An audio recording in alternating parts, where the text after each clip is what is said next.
Welcome friends. तो आज हम एक्सरसाइज 3.4 का क्वेश्चन नंबर 2 सॉल्व करेंगे, व्हाट्स प्रॉब्लम। तो क्वेश्चन हमें दिया गया है, from the pairs of linear equation in the following problems and find their solution if they exist. अगर एग्जिस्ट होगा तो ही हमें फाइंड करना है by elimination method. Elimination method से हमें फाइंड करना है। चलो, फर्स्ट क्वेश्चन हमें यहाँ पे दिया गया है, if we add 1 to the numerator and subtract 1 from denominator, a fraction reduced to 1, and if it becomes 1 upon 2 if we only add 1 to the denominator, what is the fraction। तो हमें fraction में हम जानते हैं कि एक nominator होता है, एक डिनोमिनेटर होता है। तो ना तो हमें नोमिनेटर पता है ना ही डिनोमिनेटर पता है, तो हम यहाँ पे सपोज कर लेंगे the nominator of a fraction is x and denominator is y। तो नोमिनेटर अपॉन डिनोमिनेटर होता है, दैट मीन्स फ्रैक्शन हमारा फाइन हो जाएगा x अपॉन y। अब फर्स्ट कंडीशन की अगर हम बात करें, फर्स्ट कंडीशन में हमें दिया गया है अकॉर्डिंग टू फर्स्ट कंडीशन कि नोमिनेटर में 1 ऐड करो और डिनोमिनेटर में 1 सब्ट्रैक्ट करो, तो वो 1 बन जाता है और उसे हम सिंप्लीफाई कर देते हैं, जिससे हमें फाइन हो जाएगा equation x minus y plus 2 is equal to 0। This is equation number 2। और सेकेंड कंडीशन की अगर हम बात करें, तो सेकेंड कंडीशन में हमें दिया गया कि अगर हम डिनोमिनेटर में 1 ऐड कर देते हैं तो वो जो फ्रैक्शन है वो बन जाएगा 1/2। तो हमने ऐड किया जिससे 1/2 फाइन हो गया और इसे हम सिंप्लीफाई करेंगे जिससे हमें फाइन हो जाएगा 2x minus y minus 1 is equal to 0। अब फर्स्ट इक्वेशन में अगर हम चेक करें तो x है, यहाँ पे 2x है, तो इसे को हम 2 से मल्टीपल कर देते हैं। 2 से मल्टीपल करेंगे तो हमें फाइन हो जाएगा 2x minus 2y plus 4 is equal to 0। और सेकेंड इक्वेशन हमारा दिया गया है 2x minus y minus 1 is equal to 0 और इसे हम सिंप्लीफाई करेंगे जिससे हमें फाइन हो जाएगा minus y plus 5 is equal to 0, then y is equal to 5। अब हम y की वैल्यू इक्वेशन 1 में रखेंगे जिससे हमें फाइन हो जाएगा x minus 5 plus 2 is equal to 0, so x is equal to 3। अब हमने फ्रैक्शन क्या सपोज किया था, x अपॉन वाई। तो x की वैल्यू हमने 3 अब फाइंड किया, y की वैल्यू हमने फाइंड किया, जिससे हमें फाइंड हो गया हमारा जो फ्रैक्शन पूछा गया हमसे क्वेश्चन में, वो फ्रैक्शन हमें फाइंड हो गया 3/5।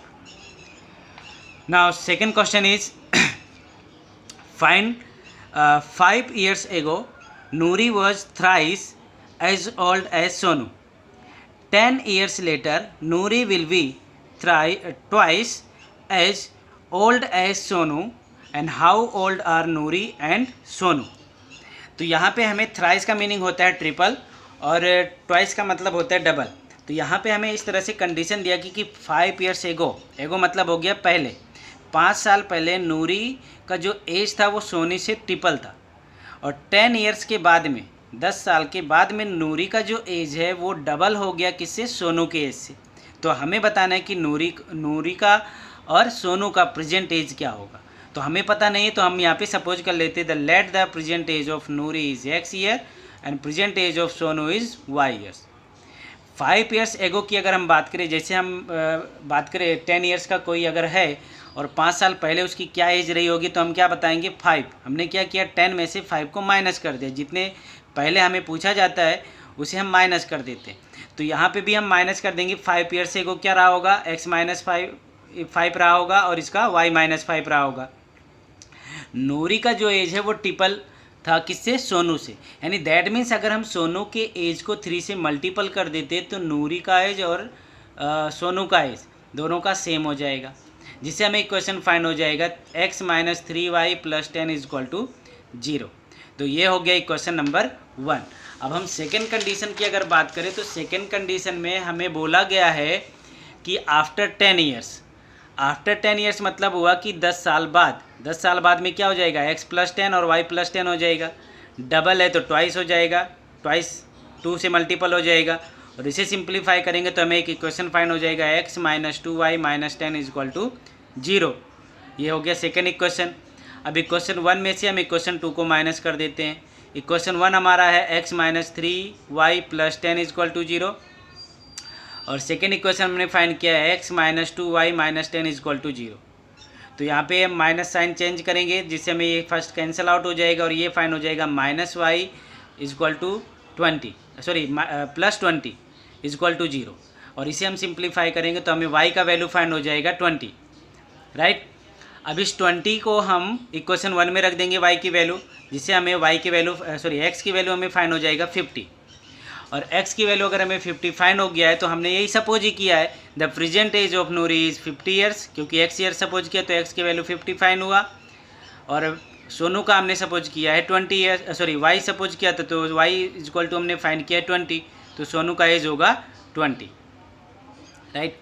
नाउ नेक्स्ट क्वेश्चन नंबर 3, ये मोस्ट इम्पॉर्टेंट क्वेश्चन है, ये 8th में भी हम पढ़ चुके हैं, राइट। तो क्वेश्चन नंबर हमें 3 दिया गया है, the sum of digit of a 2 digit numbers is 9, also 9 times this numbers is twice the number obtain by reversing the order of the digit, find the number. तो कोई भी 2 digit अगर number की हम बात करें तो उसमें 2 प्लेस आ जाते हैं, एक तो 1 प्लेस आ जाएगा और दूसरा 10 प्लेस आ जाएगा। अगर मैं बात करूँ 1 प्लेस तो उसे यूनिट प्लेस भी कहा जाता है। तो यहाँ पर हमें पता नहीं है कि 1 प्लेस पे कौन सा डिजिट है और 10 प्लेस पे कौन सा डिजिट है। तो 1 प्लेस पे हम सपोज कर लेते हैं कि 1 प्लेस पे या यूनिट प्लेस पे x डिजिट है, और 10 प्लेस पे हम सपोज कर लेते हैं y डिजिट है, राइट। तो जो ओरिजिनल नंबर हमें फाइंड होगा वो फाइंड होगा 10y प्लस x। 10y क्यों हुआ? क्योंकि 10 प्लेस पे है तो 10 से मल्टीपल होगा, और 1 प्लेस पे है तो 1 से मल्टीपल होके प्लस हो जाएगा। तो 10 को y से मल्टीपल करेंगे 10y प्लस x, राइट, जैसे हमें ओरिजिनल नंबर फाइंड हो जाएगा 10y प्लस x। अब बोला गया है कि दोनों का एडिशन, दोनों डिजिट का एडिशन हमें 9 दिया गया है, that means x plus y is equal to 9 हो गया according to first condition. Second condition हमें दिया गया है कि अगर हम उस नंबर्स को रिवर्स कर देते हैं, राइट, तो उस नंबर्स को रिवर्स करके डबल करो तो जाके वो जो फर्स्ट नंबर था उसका 9 टाइम बन जाता है। तो यहाँ पे सेकेंड कंडीशन के अकॉर्डिंग में जो फर्स्ट नंबर है उसका अगर हम 9 टाइम लेते हैं और जो ओरिजिनल नंबर उसका रिवर्स करके 2 से मल्टीपल करते हैं तो हमें ये इक्वेशन फाइंड हो जाएगा, और उसे सिंप्लीफाई करेंगे जिससे हमें फाइंड हो जाएगा x minus 8y is equal to 0। अब इक्वेशन 1 और इक्वेशन 2 को सॉल्व कर दो। इक्वेशन 1 और इक्वेशन 2 को हमने माइनस कर दिया, जिससे हमें फाइंड हो गया 9y is equal to 9, so y is equal to 1, और y की वैल्यू हम इक्वेशन 1 में रख देते हैं, जिससे हमें x की वैल्यू फाइंड हो जाएगा 8। अब हमें फाइंड करना है ओरिजिनल नंबर। ओरिजिनल नंबर क्या था हमारा 10y प्लस x, y की वैल्यू 1 है तो 1 रख दिया, और x की वैल्यू 8 फाइंड किया तो 8 रख दिया, और इसे हम सिंप्लीफाई करते हैं जिससे हमें ओरिजिनल नंबर फाइंड हो जाएगा 18। Now next question is, Meena went to a bank to withdraw 2000 rupees. She asked the cashier to give her 50 rupees and 100 rupees notes only. Meena कहाँ पर गई? एक बैंक में गई, उसे 2000 रुपीज़ उसे विड्रॉ करना था, और उसने कैशियर से कहा मुझे सिर्फ 50 रुपीज़ और 100 रुपीज़ के ही नोट देना। और उसने क्या किया? मीना गोट 25 नोट्स इन ऑल। तो कैशियर ने मीना को 25 नोट दिया, लेकिन उसने ये नहीं बताया कि इसमें कितने 50 के हैं कितने 100 के हैं। अब हमें फाइंड करना है कि find how many notes of 50 rupees and 100 rupees she receive. हमें ये फाइंड करना है कि उसे कितना 50 रुपीज़ का नोट दिया होगा उसने और कितना 100 रुपीज़ का दिया होगा। तो हमें पता नहीं, तो हम क्या करते हैं, वही हमारा पुराना मेथड है, the number of notes of 50 rupees is x and number of notes of 100 rupees is y, right. According to first condition की अगर मैं बात करूँ, जैसे अभी एक सिंपल सा एग्जांपल मैं लूँ कि 5 नोट मेरे पास में है 10 रुपीज़ के, 5 नोट किसके हैं? 10 रुपीज़ के हैं, तो टोटल कितना हो गया? टोटल हो गया 50 रुपीज़। हमने क्या किया, number of note and note, इनको हमने मल्टीपल कर दिया।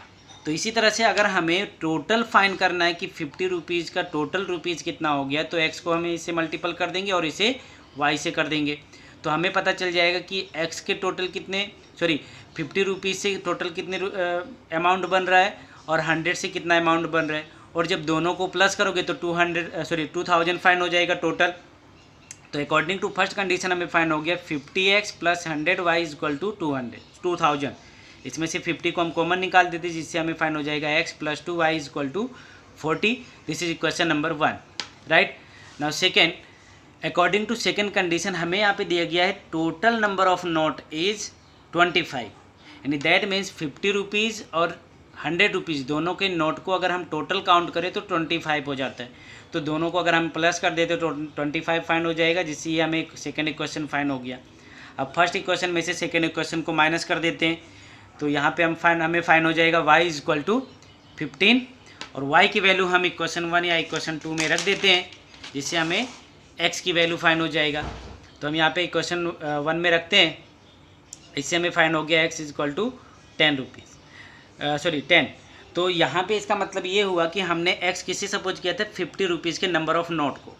तो that means the number of note of 50 rupees is 10 and the number of note of 100 rupees is 15। So total अगर हम वेरीफाई करेंगे तो टोटल 25 नोट्स फाइन होंगे, right. Now next is last question in this exercise. Lending library has fixed charge for the first 3 days and the additional charge for each days thereafter. Sarita paid 27 rupees for a book kept for 7 days। यहाँ पे हमें इस तरह से दिया गया है कि फर्स्ट 3 डेज का कोई फिक्स चार्ज था कि अगर 3 डेज रखते हो तो सिर्फ उतना ही चार्ज देना पड़ेगा, लेकिन 3 डेज से अगर आगे रखते हो, जैसे 4 डेज रखते हो, तो 3 डेज का वो चार्ज फिक्स चार्ज और पर डे कुछ एक्स्ट्रा चार्ज दिया गया था पर डे के अकॉर्डिंग में। तो यहाँ पर बोला गया कि अगर सरिता 7 डेज रखती है उस बुक को, लाइब्रेरी से जो उसने बुक लिया उसे 7 डेज रखती है, तो उसे टोटल 27 रुपीज़ पे करना पड़ेगा। And while Susy paid 21 rupees for the book she kept for 5 days. और अगर उसी बुक्स को सुशी 5 डेज तक रखती है तो उसे 21 रुपीज़ पे करना पड़ेगा। तो हमें बताना है find the fix charge and the charge for each extra day, यानी हमें बताना है कि फिक्स चार्ज क्या लिया जाता था और पर डे क्या चार्ज था। तो यहाँ पे हमें जो भी फाइंड करना उसे हम एक्स वाई सपोज कर लेते हैं। तो फिक्स चार्ज को हमने एक्स सपोज कर लिया और एडिशनल चार्ज जो पर डे दिया जा रहा है वो वाई सपोज कर लिया। अब अगर हम फर्स्ट फाइंड करें 27 कितने डेज का है, 7 डेज का, यानी 3 डेज का अगर मैं रिमूव कर दूं, 3 डेज का हमें कितना देना पड़ेगा, ओनली एक्स देना पड़ेगा क्योंकि ये फिक्स चार्ज है। अब 7 में से अगर हम 3 को रिमूव कर देते तो कितना बचेगा 4, और पर डे वाई देना पड़ रहा है तो 4 डे का कितना हो जाएगा 4y हो जाएगा। इससे टोटल उसे कितना पे कर रहा है 27। So fix charge plus additional charge according two days, right. तो यहाँ पर दोनों का एडिशन करेंगे तो हमें टोटल रुपीज़ फाइन हो जाएगा। इसी तरह से सेकेंड कंडीशन की अगर हम बात करें तो 5 डेज दिया गया है, तो 3 डेज का तो एक्स पे करेंगे, x रुपीज़ पे होगा, और बचेगा कितना 2 डेज। तो पर डे अगर y है तो 2 डेज का कितना हो गया 2y हो गया, और टोटल कितना पे करना पड़ रहा है उसे 21। सो 21 हो गया, ये सेकेंड इक्वेशन हो गया।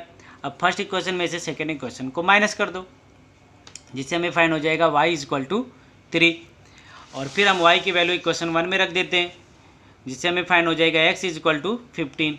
दैट मीन्स इसका मीनिंग ये हुआ कि जो फिक्स चार्ज लिया जा रहा था 3 डेज का वो 15 रुपीज़ है, और जो एडिशनल चार्ज पर डे लिया जा रहा था वो 3 रुपीज़ है, राइट। तो इस तरह से हम जो भी वर्ड्स प्रॉब्लम दिए गए हैं उनके वर्ड्स में ही हमें इस तरह से उसका हिंट दिया गया होता है, उसे अच्छी तरह से हम रीड करेंगे, 1 वर्ड्स का हम मीनिंग उसे फाइंड करेंगे, और उसके अकॉर्डिंग में हम कंडीशन के अकॉर्डिंग में हम लीनियर इक्वेशन बनाएंगे, और उस लीनियर इक्वेशन को अकॉर्डिंग टू जिस भी मेथड से बोला गया हो, सब्स्टिट्यूशन मेथड या एलिमिनेशन मेथड, जो भी मेथड बोला गया उसके अकॉर्डिंग में हम उसे सॉल्व कर देंगे।